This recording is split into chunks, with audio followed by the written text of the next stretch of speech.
que hoy hablaremos de Brasil y de Venezuela, de política internacional, de cómo nos afecta, de si es tan grave lo que dice o lo que vemos que parece tan grave y cómo ha de terminar.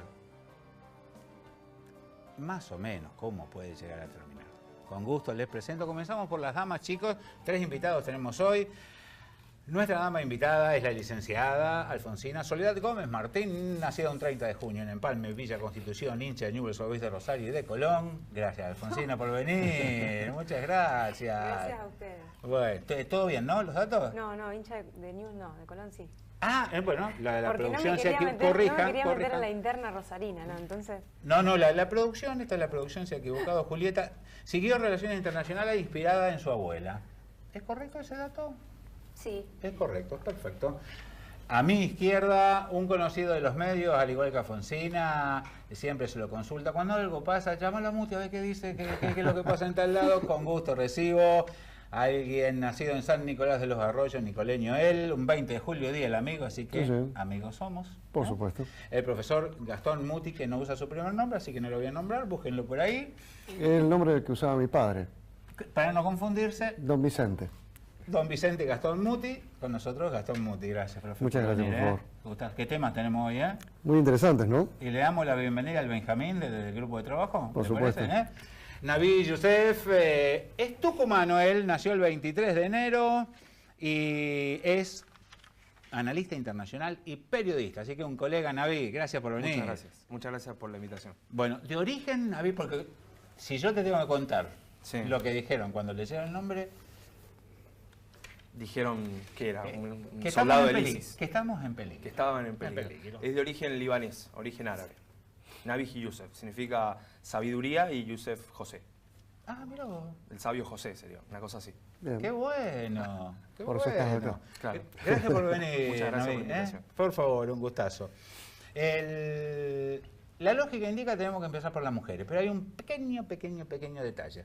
Que quien está a mi izquierda, el profesor Muti, residió durante un año, lo encontré en su currículum, becario de la Facultad Latinoamericana de Ciencias Sociales, más conocida para los que estudian esto como la Flaxo, y del Servicio Alemán de Intercambio Académico para la combinación de cursos de maestrías en Ciencias Sociales. ¿Dónde hizo esto? En el Instituto Universitario de Pesquisas de Río de Janeiro, durante un año. UPASH. Mirá, qué fenómeno. Bueno, ¿qué pasa en Brasil? Tenemos imágenes, con Dilma, distintas, bueno, imágenes. ¿Qué pasa en Brasil? Es interesante el proceso que se está dando en Brasil en los últimos tiempos porque fundamentalmente lo que vamos a encontrar y que compartiremos en esta mesa es un momento realmente disruptivo de lo que es la política y la economía brasileña. ¿Qué sería disruptivo, Gastón? Que rompe los esquemas como se venía pensando previamente. Que altera las maneras en las que la política brasileña fue construida del 85 a la fecha y que desnuda, por otra parte, una manera en la que política y economía, empresariado y lideranzas o líderes políticos han estado relacionando la obra pública como uno de los elementos fundamentales en el hacer la política en Brasil. Hay muchos títulos. El primero de ellos dice, hablamos de Brasil, de esto sí se habla, hablamos de Brasil. ¿Cómo está el gigante del sur? Un concepto, Naví. ¿Cómo está el gigante del sur? Bueno, en particular, para pensar un poco cómo está el gigante del sur, habría que pensar cómo estuvo antes. Antes, en el caso de Brasil, nos encontrábamos con un Lula que iba abriendo y multiplicando las embajadas en África y que se proponía jugar el juego internacional en el Consejo de Seguridad de Naciones Unidas. Hoy, lejos de este panorama de gran jugador, de global player, nos encontramos a un Brasil que se encuentra neutralizado en su proyección internacional y que seguramente después lo vamos a tratar con el caso de Venezuela. Hoy el problema de Venezuela también es un problema para Brasil, porque algo similar pasó en el año 2008-2009 con Bolivia y la neutralización del conflicto interno de Bolivia estuvo a cargo de Lula y en el caso a cargo de Brasil. Acá el conflicto de Venezuela también pone en cuestión esa proyección internacional que otrora Brasil pudo proyectar y hoy en día se encuentra prácticamente neutralizado en la manera en que hace política en la región. Hablando de región, le invitamos a Alfonsina, más allá de que ya saben que es columnista nuestra en distintos espacios, para preguntarle, bueno, ¿y esto cómo influye en la región, Bueno, concuerdo Alfonsina? acá con los colegas. Brasil está sufriendo una fuerte crisis política y económica. Creo que no la acompañó a la presidenta Dilma las últimas medidas económicas que fue tomando, pero la crisis se fue conformando durante los últimos años. Pero principalmente también hay una crisis institucional donde interviene la cuestión de la corrupción, también interviene la cuestión de la justicia, el rol que está llevando adelante la justicia en toda esta crisis, que por ahí no sé si colabora en la institucionalidad, hasta qué punto colabora y hasta qué punto no.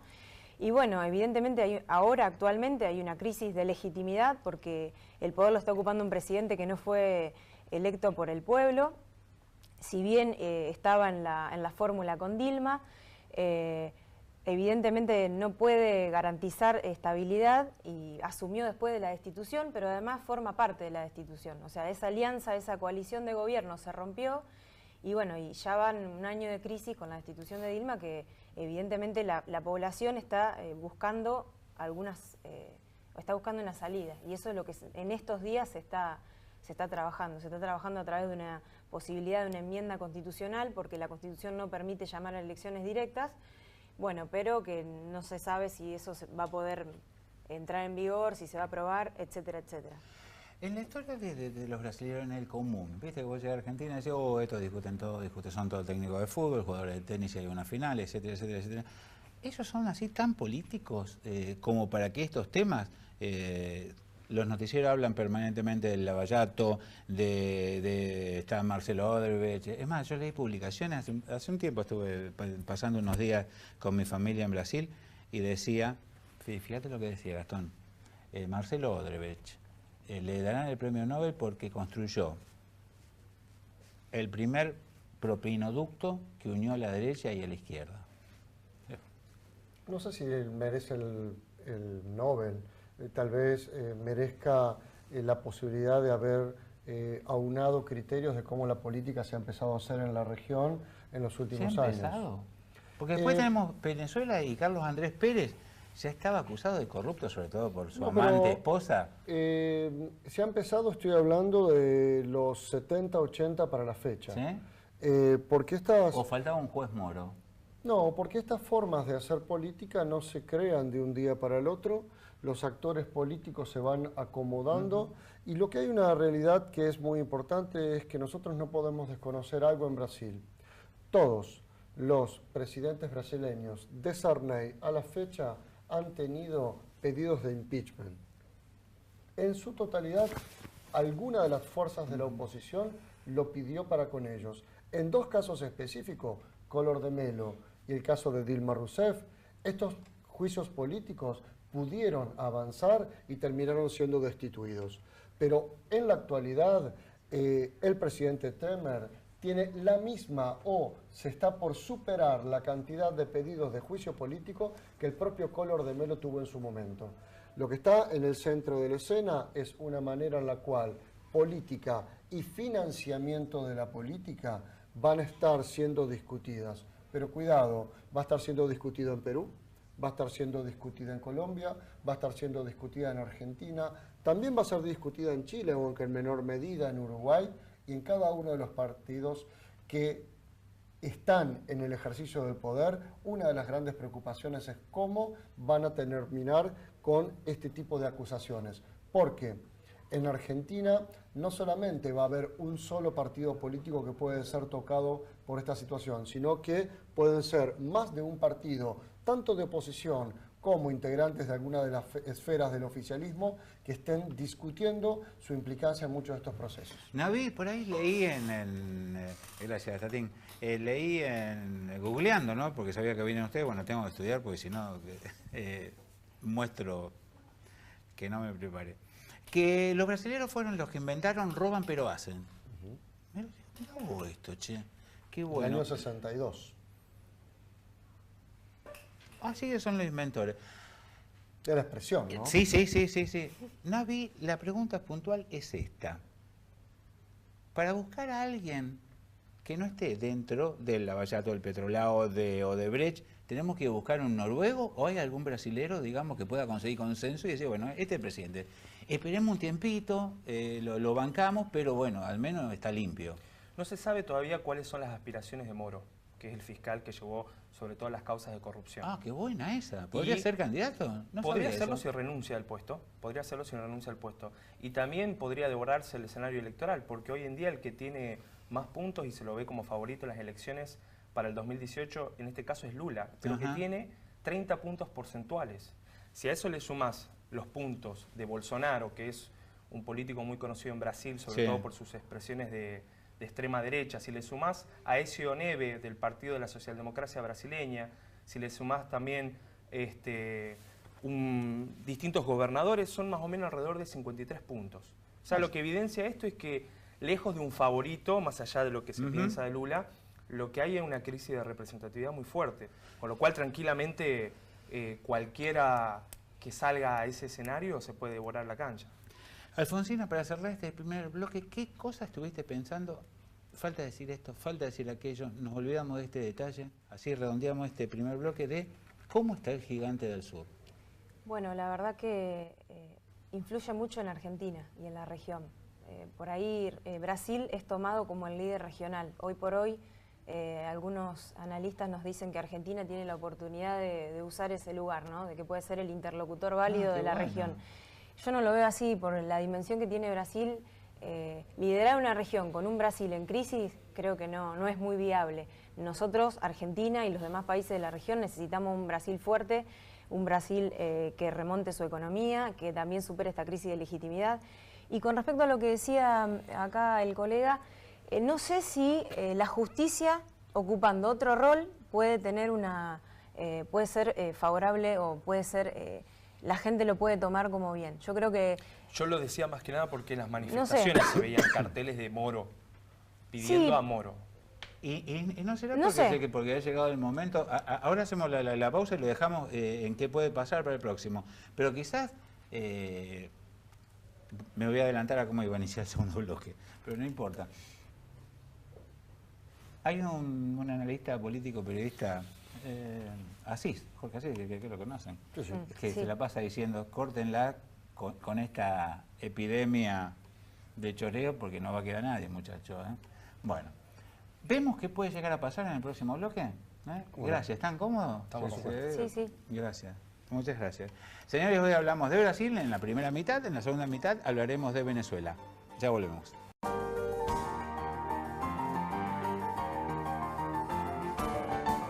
Hoy hablamos de política internacional, primera mitad para Brasil, segunda mitad será para Venezuela. Profesor Gastón, ¿qué puede pasar en Brasil? Bueno, uno de los temas que se planteó en el bloque anterior... Mire que queda grabado, no se juegue mucho. No, por eso somos muy prudentes en lo que decimos. ¿Viste que después nadie necesita un archivo? ¿Para qué habré dicho esto? Yo sí. Exactamente.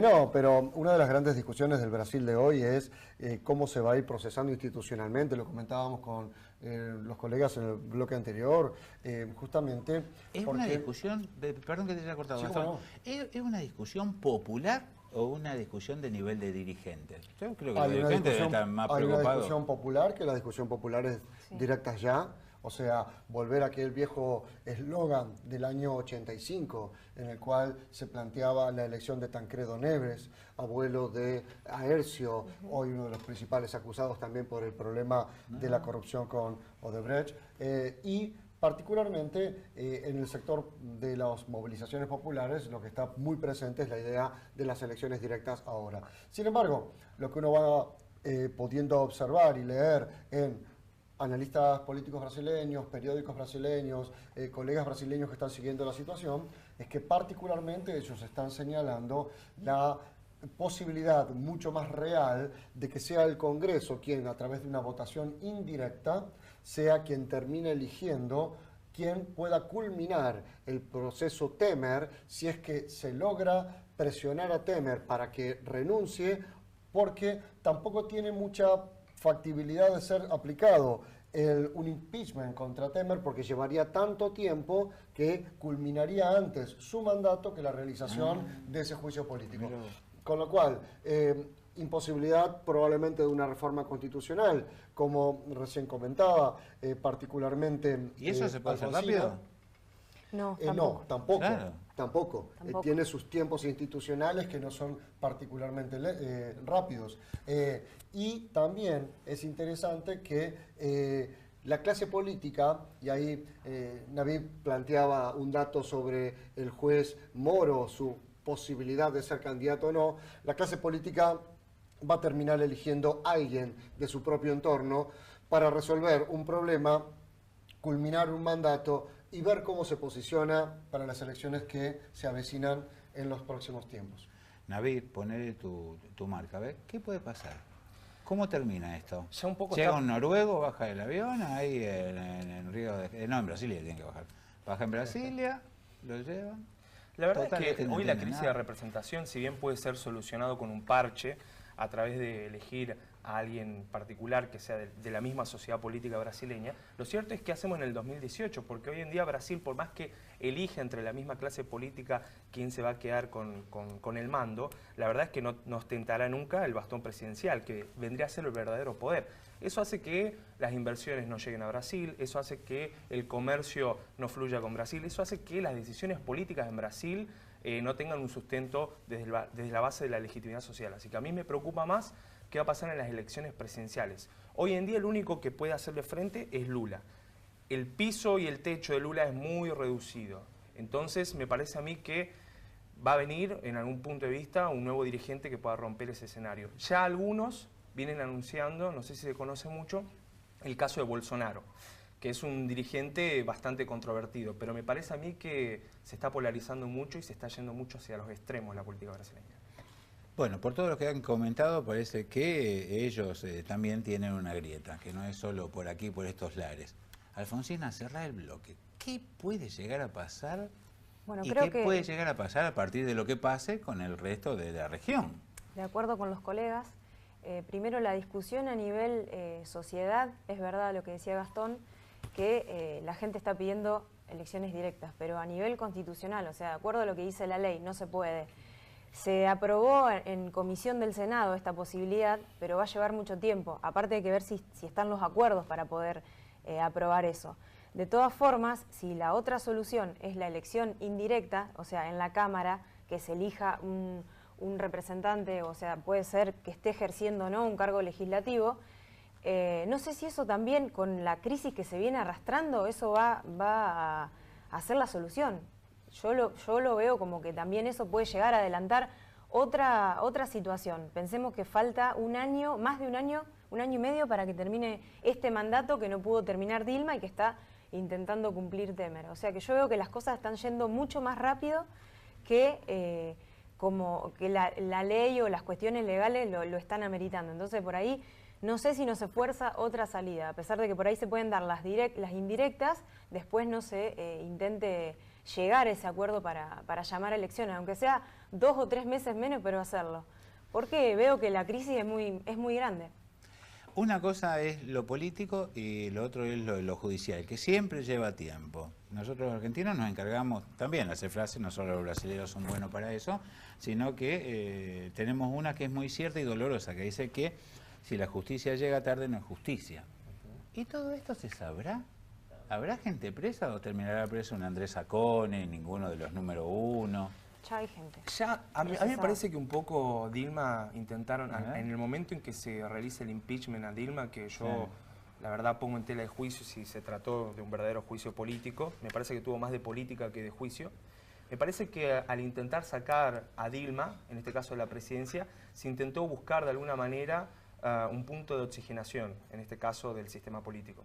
Pero en realidad lo que está pasando es que esa oxigenación nunca ocurrió. Hoy en día ¿O no Temer alcanzó? no alcanzó tampoco. Incluso también Brasil tuvo algún intento de legitimidad internacional. Recordamos que el presidente Macri fue y se sacó una foto en Brasilia con el presidente Temer, dando o intentando otorgar cierta legitimidad internacional a Brasil, pero sin embargo eso no alcanzó y hoy en día están yendo por todo. Y me parece bien que así sea. Las movilizaciones son de clase media, trabajadora, como en general estamos acostumbrados nosotros cuando hay crisis institucionales graves, o es una mezcla generalizada. Creo que hay una mezcla generalizada y hay un descontento generalizado.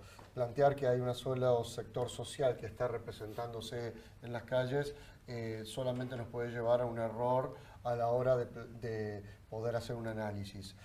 Y esto es porque, como comentaba Nayib hace instantes recién, lo que se está poniendo en duda es la totalidad de la clase política.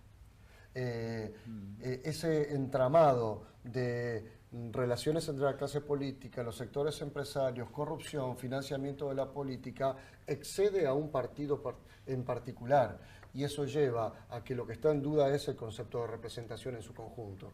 Por eso ahí es donde está muy presente. Sin embargo, datos del día de hoy de los principales portales brasileños, ha planteado el presidente Temer como un gran logro de su gestión el aumento del Producto Bruto Interno del mes de abril, el mayor en los últimos años desde el 2013.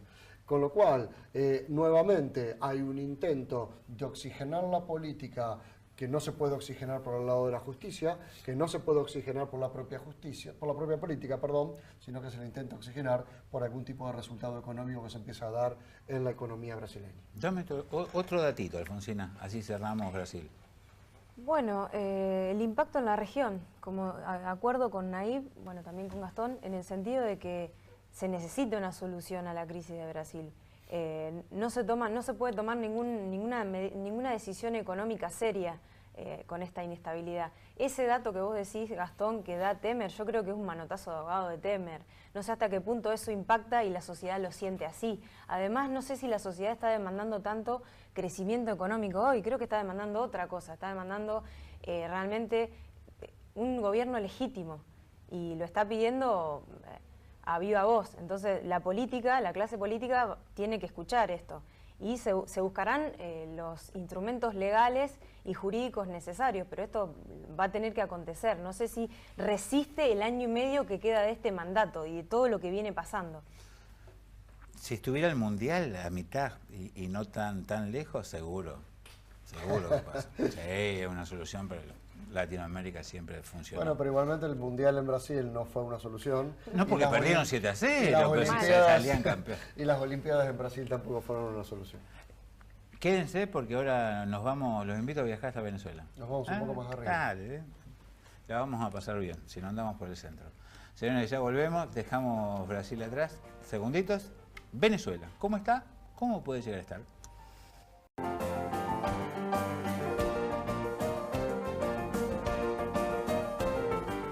Si recién se engancha con nosotros, hasta recién precisamente estuvimos hablando de Brasil.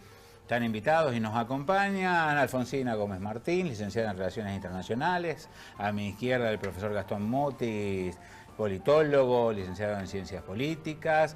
Y frente a mí y a la izquierda de Alfonsina, Nabil Youssef, analista internacional y colega, es decir, periodista. Señores, hasta recién hablamos de Brasil, ahora vamos hacia Venezuela, hacia la República Bolivariana. ¿Cómo está la República Bolivariana, Gastón? Particularmente en problemas. Con problemas bastante importantes, con problemas estructurales también muy importantes, porque uno puede focalizarse en las movilizaciones populares, puede focalizarse en la relación entre oposición y oficialismo, pero lo que sí es muy significativo es que Venezuela ha tenido una implosión de su modelo de petrolero rentista, por llamarlo de alguna manera, o sea, en el cual se centró la producción del país en los últimos 50 años. El gorilaje de nuestra región, yo te lo digo, ya que vos sos un profesor, y obviamente populista. Le dice populista, es decir, pero, regala hasta que no tiene más. Pero particularmente centrado en lo que es la producción petrolera, en los cuales, cuando uno está fundamentado en la producción de una commodity, o sea, de un bien exportable, uno está totalmente atado a lo que son los vaivenes del precio internacional de ese producto. Muy probablemente, tanto la desaparición física del expresidente Chávez como la baja en los precios internacionales del petróleo hayan tenido una conjunción en el año 2013. Navi, yo puse, y están con imágenes, la ven, ustedes están viendo que nos están acompañando las imágenes que hizo Julieta para el programa, cuatro figuras, perdón. La primera, Carlos Andrés Pérez. Carlos Andrés Pérez fue 2 veces presidente, la última vez no terminó, siempre se habló que fue el primer gran corrupto visible, pero fue, como presidente, el que nacionalizó el hierro y el petróleo, por eso lo puse a él. Digamos, esto empezó alguna vez. Bueno, más o menos empezó por acá. No apunta a desprestigiar a nadie, está Carlos Andrés Pérez. También lo puse a Chávez, obviamente, a Maduro y a Capriles. ¿Esto va más allá de la grieta? A ver, sí, es evidente que hay una grieta muy importante, como para traspolar un poco lo que se dice de la política argentina hacia Venezuela. Pero lo cierto también es que Venezuela no pudo modificar el patrón de este monocultivo de crudo, que hizo que en la época de Chávez a $115 el crudo pudiera mantener, lo que decía Gastón, un comercio bastante fluido, y hoy con $50 no lo puede hacer. Al punto tal que hoy hablar de pañales y shampoo es casi transformarlo en derechos cívicos. Llegamos a ese nivel de discusión patética de la política venezolana. Y yo también discutiría un poco sobre la oposición, porque en particular me parece a mí que la oposición puede vehiculizar muy bien ese descontento que se siente en las heladeras de los venezolanos, pero difícilmente pueda capitalizarla, porque no hay una oposición unificada, en este caso con Capriles. Me parece que hay una oposición que todo el tiempo se está peleando entre ella misma para ver quién lidera ese descontento social. Así que hay que tener bastante cuidado, porque muchas veces se habla de oposición como algo unificado, y si bien existe una mesa democrática en Venezuela, la verdad es que no tienen claro bien quién va a capitalizar ese descontento. Uno de los títulos, Alfonsina Soledad, puse, ¿cómo nos influye? Es decir, no solo Argentina, sino una región, ¿no? Porque Venezuela, 2 puntos, no era nuestro gran amigo.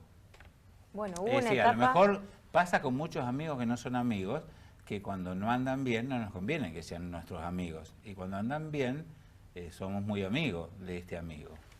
Bueno, evidentemente hubo una etapa de afinidad ideológica, por decirlo, en la región, con las presidencias de Kirchner, Lula en Brasil y Chávez en Venezuela. Por supuesto que impacta, pero además preocupa la cuestión democrática, tanto en Brasil como en Venezuela, el último golpe de Estado en Honduras. O sea, la verdad que preocupa que los presidentes no terminen su mandato. En el caso de Venezuela, además, se ve una gran, como dice Naib, una gran polarización, pero yo creo que no es solamente una polarización y que se esté pensando en oposición y oficialismo. Hoy hay una gran incertidumbre. Además, en estos 2 meses hubo casi 60 muertes. La verdad que es preocupante porque no digo que esté en un estado de guerra civil el país, pero creo que la región debe no aislar a Venezuela, debe tomar alguna medida, pero que sea siempre a través del diálogo. Ustedes saben que hoy por hoy se están discutiendo algunas cosas en la OEA, no se llega a aprobar nada en concreto porque hay distintas posturas, pero que Venezuela preocupa mucho. Y después la cuestión, obviamente, que a esta crisis política se llegó por una crisis de liderazgo, porque Maduro no es Chávez, como decía Gastón, pero además, como decían los colegas, Venezuela tuvo un sistema económico basado en el petróleo, tuvo 3 o 4 décadas de estabilidad, como no lo tuvieron ninguno de los países de la región. Cuando acá había dictadura, en Venezuela había democracias ejemplares. Venezuela fue ejemplo de la región en muchas décadas del 60, 70, 80, pero nunca se pudo salir de que ese sistema esté basado en la renta del petróleo. Se intentó y no se hizo, al punto que Venezuela es un país que importa todos los alimentos, algo impensado en un país sudamericano. No produce ningún alimento y no lo logró hacer en estos 50, 60 años. Chávez, que vino a reformar algunas cosas y tratar de que con esa renta petrolera se pueda cambiar la distribución del ingreso, que se pudieron cambiar muchas cosas a nivel social, pero no se pudo cambiar la matriz productiva del país, ni la etapa del acuerdo punto fijo, que llevó 40 años rotándose los 2 partidos más importantes, uno de ellos al que pertenecía Andrés Pérez, ni la etapa chavista, por decirlo, logró hacer ese cambio. Pero además hay una gran presión en Venezuela, porque Venezuela, creo también explica, la cuestión internacional explica un poquito lo que pasa con Venezuela. Venezuela es como el malo de la película. Está en la vista de Estados Unidos, bueno, hizo una cierta solidaridad con algunos países centroamericanos que nosotros por ahí, no sé si lo desconocemos, sino que por ahí lo ninguneamos a esa cuestión.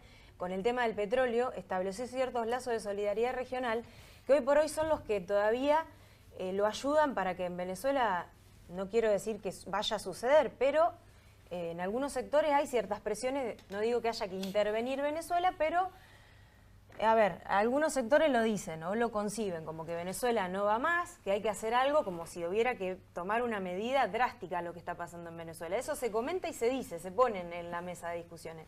Sin embargo, no creo que llegue a suceder. Los otros días escuché a un colega de ustedes de Capital Federal, de la Ciudad Autónoma de Buenos Aires, que decía lo siguiente: el gran problema de Venezuela es que en Venezuela no hay que acordar, hay que negociar, porque durante los últimos años y la cercanía del ejército, las Fuerzas Armadas al poder, hicieron que las Fuerzas Armadas tuvieran grandes negocios. Entonces ya no se trata de, bueno, vamos a arreglar un acuerdo. No, tenemos que negociar, a ver cómo arreglamos esto para que no haya problemas. Particularmente a nivel de participación de militares, el 50% de los gobernadores son militares. Ah, mira. Un tercio de los ¿Pero electo, Gastón? electos por el chavismo y tendrían que haber sido reelectos o no en el mes de diciembre, pero las elecciones del mes de diciembre de gobernadores fueron suspendidas. Es decir, que siguieron en sus cargos. Con lo cual siguieron en sus cargos y esas elecciones no se sabe cuándo van a ser hechas. Un tercio de los cargos de ministerios son ocupados por militares. Y entre ciertas áreas como es el reparto de tierras, como es el comercio internacional, los militares tienen una función realmente muy importante, con lo cual esta idea de que el actor militar y observar el actor militar nos va a poder explicar hacia dónde va Venezuela también tiene que ser tenida en cuenta al momento de poder analizar cómo va a evolucionar esta situación. Tiempo atrás, viendo informes sobre Venezuela, pensaba que una de las grandes discusiones que uno podría tener es, ahora bien, ¿cómo va a tener que evolucionar y cómo nos vamos a tener que preparar aquellos que analizamos esa situación? Mucho más los venezolanos, mucho más los miembros de la oposición, para saber la manera en la cual va a tener que plantearse la superación del momento chavista que hoy se está viviendo. Cerrame el bloque, Naví, contándonos, poniéndonos, ¿y Capriles quién es? El de la gorrita, 10 puntos, parece fachero, algo distinto. Bueno, llamaba la atención Chávez con sus cosas, Maduro que tiene un pajarito, ninguno tiene la misma imagen de Carlos Andrés Pérez, el tipo serio y todo lo demás por fuera. ¿Y Capriles? ¿Qué es? ¿Un jugador de béisbol? ¿Qué Capriles, no, sucede que también el béisbol, en este caso, es el deporte nacional. Capriles lo que está intentando hacer es unificar la oposición, sobre todo para capitalizar el descontento. Pero yo creo que lo que mejor ha hecho es capitalizar el descontento internacional, sobre todo en la región, para tratar de promover un aislamiento de Venezuela. Y un aislamiento que va en contra de los intereses nacionales argentinos. A ver si te entendí. Es decir, plantearse él y el salvador de esto soy yo. Sobre todo el salvador de Venezuela soy yo, pero con una legitimidad internacional muy fuerte. No así con una legitimidad interna, porque como te decía, la oposición no es una sola en Venezuela. Pero te vuelvo a repetir, Argentina entra en este juego de aislar a Venezuela en contra de sus intereses. Te doy un dato. Desde el año 2013 fueron 2.200 millones de dólares de comercio, de flujo internacional, del comercio internacional, en el cual Argentina se quedaba el 97% de balanza comercial. Si vos desde el 2013 lo analizás hacia el 2006, 2016, 2017, la balanza hemos perdido 500 millones por año. O sea, Argentina viene perdiendo 500 millones de dólares por año en el comercio con Venezuela. ¿Por qué? Porque no provee también un crédito blando en el cual Venezuela pueda comprar los productos argentinos, que son los que faltan casualmente en la góndola. El presidente Macri muchas veces habla del supermercado del mundo y bueno, seamos el supermercado también de Venezuela. Naví, ¿realmente faltan? ¿Realmente están tan mal? Sí, falta la leche, falta... Pero ¿le falta, digamos, a todos? ¿O no? Hay una clase que está bien, está peor. No, por supuesto que no es lo mismo ir a un supermercado de una zona paqueta de Caracas que ir a los supermercados de los sectores populares. Lo que viene a decir Maduro en este caso es que se trata de una guerra económica.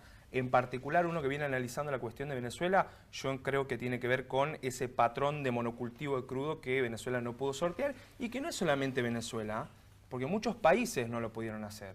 En el caso de Argentina hubo una especie de gatopardismo con el tema de la soja, sin embargo hoy el 60% de nuestras exportaciones se explica directa o indirectamente con la cuestión primaria, con lo cual no es solamente Venezuela el que no ha podido modificar el patrón de producción. Son muchos los países y no es fácil hacerlo. Lo que sí me llama la atención a mí, que el presidente Macri en este caso, teniendo la oportunidad de dar créditos blandos para insertarse muchísimo más en el mercado de Venezuela, venimos perdiendo 500 millones de dólares por año y muchas veces se anuncian inversiones como la de Honda este año por 200 millones de dólares y vemos que estamos perdiendo 500 millones de balanza comercial por año desde el 2013. Quédense y cerramos el programa con ¿qué puede pasar en Venezuela? Insisto, no arriesguen mucho porque después queda grabado, no, va a salir todo bien, Capriles, y mañana Capriles va preso porque aparece un juez moro venezolano que lo liquida con cualquier cosa. Hay una epidemia de búsqueda de honestidad y estamos en peligro, ¿eh? No joda. Señores, ya volvemos con estos 3 invitados de lujo, un programa que espero sea de su agrado. Bueno, usted se encarga de eso, de decir eso, ¿no? Ya volvemos. Señores, ¿qué va a pasar en Venezuela? ¿Va a volar en pedazos? ¿O llegará el Capitán América para salvarle? No, va a haber como hay petróleo que... Va a haber un incremento de la confrontación entre oposición y oficialismo, eso nada indica que no va a pasar. ¿Incremento significa eso que estábamos viendo? ¿Enfrentamientos en la calle? Sí, hay 60 muertos como recién se comentaba. Alfonsina nos daba ese dato, es un dato público. Ha habido incluso miembros de la Guardia Civil que también han fallecido en estos enfrentamientos, no solamente manifestantes. Pero, un conjunto de políticas y de intentos de manotazos de ahogado por parte del gobierno del presidente Maduro son, por ejemplo, la venta de 2.800 millones de dólares de bonos de PDVSA a Goldman Sachs, con lo cual se trata de buscar en el capitalismo financiero internacional un manotazo de ahogado para mejorar la situación. Y otra de las maneras en la cual ha estado actuando de una forma muy importante Venezuela ha sido en sus relaciones que, por un lado, vendía petróleo a Estados Unidos y lo continuaba haciendo desde los últimos años, pero también un acercamiento mucho más importante también con otro imperialismo, un imperialismo diferente, que es el imperialismo chino.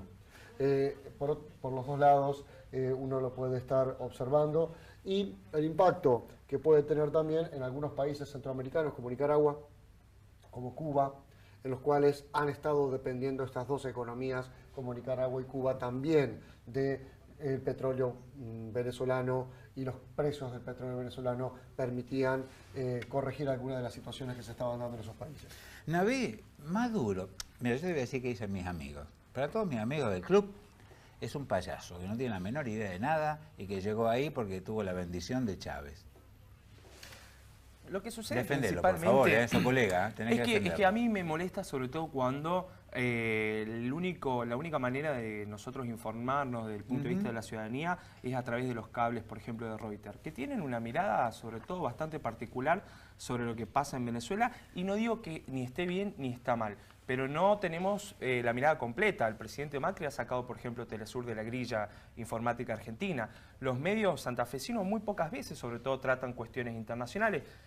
Por ejemplo, el diario La Capital no tiene siquiera una editorial internacional propia. Eso hace que también lo que nosotros hagamos y la manera en que nos informamos es a través de los cables internacionales que te vienen diciendo lo que quieren decirte. Si vos ves, por ejemplo, Russia Today, te dará otra información. Si ves Hispan TV, que es una cadena iraniana, te dará otra información.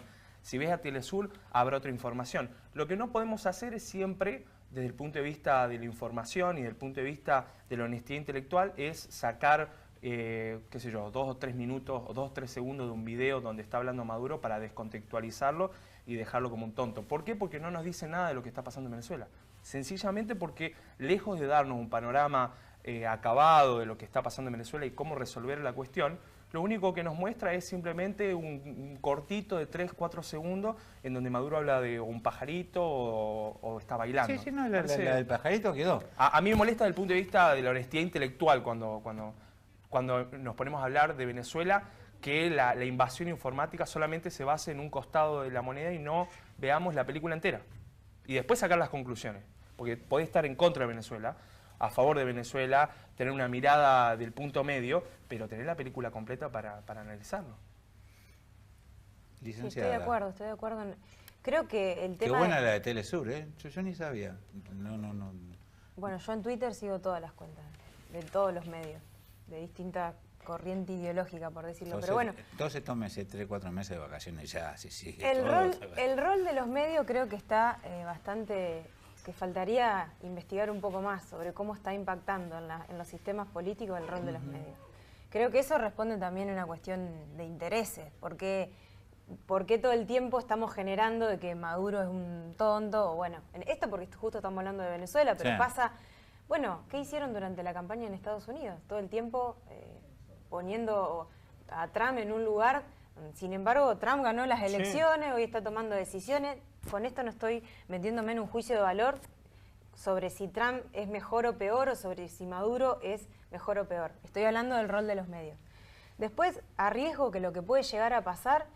que se busque alguna solución y que se pauten algunas fechas. Como bien dijo Gastón, el año pasado tendría que haber habido elecciones y no hubo. Por supuesto que esto también violentiza la cuestión del rol de la oposición, porque la oposición se siente como, no sé si abatida o sin sus canales, sin reglas de juego iguales entre la oposición y el oficialismo.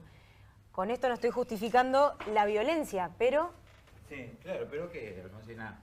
Pero bueno, calculo que se llegará a una instancia de diálogo o la presión de Maduro de querer llamar a la Asamblea Constituyente, esta idea de que la oposición no quiere presentarse. Hubo un tire y afloje entre los distintos poderes, porque cuando la oposición ganó las elecciones, las intermedias, el otro año, en el 2015, asumieron la mayoría en la Asamblea Nacional, porque son unicameral. Automáticamente lo único que empezaron a hacer, entorpecer al gobierno. Entonces, creo que hay una fragmentación en Venezuela que no se va a solucionar de un día para el otro. Y sea que si hay elecciones y gana alguien de la oposición, ¿qué imagen tenemos de esa Venezuela? ¿Creemos realmente que toda esta crisis política y esta fragmentación se va a solucionar con unas elecciones o con algunos acuerdos? Lamentablemente, al grado en que se llegó de la violencia y de la fragmentación, creo que va a costar mucho salir adelante. Y por supuesto que esto repercute en la economía de Venezuela y en cómo va a estar la sociedad, por supuesto. Detrás de todas las cosas que hemos hablado a lo largo de esta hora, seguramente hay algo que nos queda en el tintero, que es cómo está la gente, mayoritariamente. Mi sensación desde afuera es que en Venezuela están muy mal, en Brasil y está más o menos como en Argentina, ¿viste? Este tema de corrupción, hay mucha gente que está mal. Ahora Dilma dijo que los de Temer están en contra de los negros y si lo podrían liquidar, lo liquidan. Del modo que sea, ¿son optimistas? Queremos ser optimistas. Sí, más o menos. Yo no soy tan optimista. Hasta que la situación de la economía internacional no modifique el tema de los precios de los commodities en América Latina, no se va a dejar de hablar de la corrupción y de la desigualdad. ¿Porque no ves por dónde? Desde el punto de vista de la economía internacional, muchos casos de la corrupción, en el caso de América Latina, han sido tapados cuando hubo épocas de vacas gordas. Esto no es una novedad. Si la economía funciona, sí, no me importa si roban más o roban menos, a mí a la heladera me la llenan. Hoy en día el mundo está más interesado en venderle a América Latina, que no tiene un peso para comprar nada, que invertir en ella o comprar algo. Mucho menos si se trata de los commodities locales como el hierro, como el crudo en Venezuela, como la parte primaria en Argentina. No tienen precios importantes como para que salgamos al mercado internacional y sean atractivos. Inversiones muchísimo menos. Yo te vuelvo a decir, las inversiones que están llegando en América Latina son inversiones financieras. Lo comentaba Gastón en el caso de Venezuela, pero acá también en Argentina con el caso de las LEVAC pasa exactamente lo mismo. Un inversor, ponete en lugar de un inversor que pone una fábrica, ve una película completa, no está viendo cómo es el precio de una letra venezolana o una letra argentina. Ve una película completa. Si ve que en Brasil hay problemas, si ve que en Venezuela hay problemas, no va a venir tampoco a invertir en Argentina, muchísimo menos en el sector de autoparte, cuando el principal atractivo del sector de autoparte es venderle a Venezuela y a Brasil. Entonces, repercute también en la inversión extranjera directa. Muchos analistas piensan que si le va mal a Brasil nos va bien a nosotros, y es una idea muy equivocada, o por lo menos no te dice que nos irá bien en la parte financiera. Muy cortito. Soy optimista en que... ¿Cómo sabés de esto? Mientras Te llaman, que- como te llaman. Llama a la Muti, dale. Hay problemas en Chechenia. No, ¿Y soy- quién se la llama a la Muti? Soy optimista en otro aspecto diferente al que justamente Navid planteaba, y es que soy optimista en que muchos de los países de América Latina han logrado procesar sus conflictos institucionales de una manera que hace 40 años atrás no los podían procesar. La forma de procesar hace 40 años era un golpe de Estado. Hoy, las democracias, aunque sean totalmente incompletas, aún con los problemas muy claros, claramente planteados por Navid recién y justamente también por Alfonsina, son los que tenemos. Sin embargo, hemos logrado avanzar en ciertas formas de replantear problemas que antes no podíamos hacer.